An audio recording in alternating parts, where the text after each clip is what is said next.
3 months into Rebecca's pregnancy, I began to worry that something terrible was going to happen to the baby.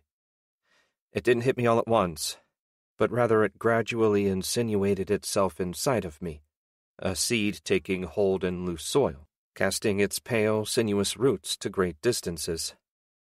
It started as a solitary notion, lighting upon me soft as a feather. What if something happens? It was a thought I was able to brush aside at first, but in the days and weeks that followed, it became a steady, worrisome drumbeat in my head. What if something terrible happens to the baby? Things like that happened all the time, didn't they? Accidents, miscarriages, complications, a host of shadowed malignancies that caused in me inexorable concern. As Rebecca's pregnancy progressed, I found myself waking in the middle of the night from some disremembered nightmare, certain that there was no baby, that the pregnancy was actually the dream. I'd placed a hand to my wife's abdomen while she slept, the warmth of her body radiating through the thin fabric of her nightshirt, desperate to seek out confirmation that everything was as it should be. At work, I would sometimes be overcome with the certainty that Rebecca, wherever she was, had miscarried, and I would fumble my phone to my ear just to hear her voice.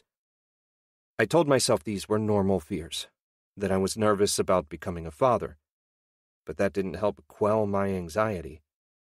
My mind filled with innumerable baseless terrors, of stillbirths and nuchal cords and all manner of physiological defects. A dispossessed thing, large-eyed and staring, milky blind, congealing in a forever soup inside my wife's body.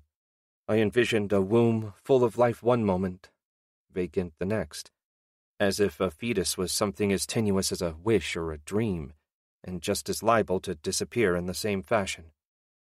It was an irrational fear. There was nothing in Rebecca's or my genetic makeup to suggest there'd be a problem, and by all accounts the fetus was strong and healthy.